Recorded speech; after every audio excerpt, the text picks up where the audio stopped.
வீரஹத்தி தோஷம், பிரம்மஹத்தி தோஷம் அப்படின்லாம் அரசர்களுக்கு சில தோஷம் வரும்.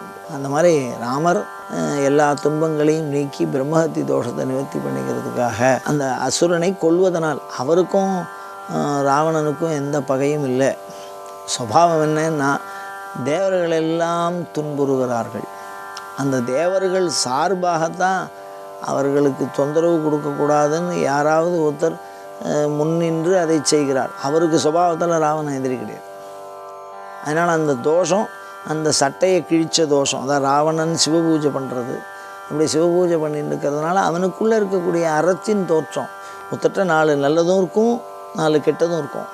அதில் கெட்டவைகளை மட்டும் நீக்கி நல்லவைகளை வளம் பெற செய்வது தான் சாஸ்திரத்தினுடைய நோக்கம்.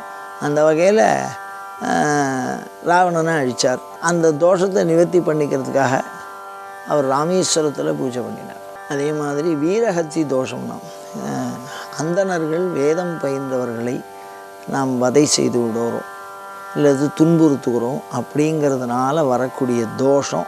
அந்த தோஷத்தை நிவர்த்தி பண்ணிக்கிறதுக்கு அவர் அந்த வழியில் பூஜை பண்ணுறார். அது மாதிரி ராமாவதாரத்தோடு தொடர்புடைய மூர்த்தியாக எப்படி திரிவிக்ரமாவதாரம் அப்படின்னு சொல்லக்கூடிய வாமனாவதாரம் அப்படின்னு சொல்லக்கூடிய மூர்த்தியோட சட்டநாதருக்கு ஒரு தொடர்பு இருக்கோ, அதே மாதிரி நரசிம்ம அவதாரத்துக்கு ஷரபர் அப்படிங்கிற ஒரு சுவாமி கூட தொடர்பு இருக்கோ, அது மாதிரி ராமாவதாரத்துக்கு தொடர்புடைய மூர்த்தி ராமேஸ்வர், ராமனால் வணங்கப்படுகிற அந்த கடவுள் ஈஸ்வரன் ராமேஸ்வரம் அப்படின்னு ராமேஸ்வரத்தில் இருக்க அந்த சாமி ஊர் பேரே, சாமி பேரே, கோயில் பேரே அதான் ராமேஸ்வரன்னு பேர். அந்த மூர்த்தியை அவர் வழிபாடு பண்ணி ராவண ஹதம் பண்ணின அந்த பாவத்தை நீக்கி கொள்ளுவதாக. மகாவிஷ்ணுவானவர் நிர்மல மூர்த்தி, அவருக்கு எந்த தோஷமும் அண்டாது. ஆனால் மக்கள் அந்த தவறுகளை செய்கிற போது அந்த பாவம் அவளை பிடிச்சிக்கும்.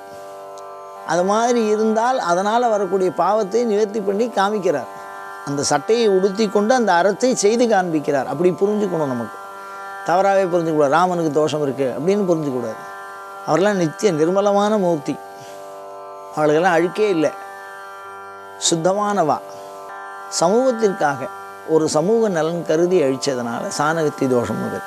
அந்த தோஷத்தை நிவர்த்தி பூஜை பண்ணுறது குருவி ராமேஸ்வரம் அப்படிங்கிற இடத்துல 3 இடங்கள்லையும் ராமபிரான் சிவபெருமானை வழிபட்டு அந்த தோஷம் நீங்க பெற்றார் அப்படிங்கிறது வரலாறு.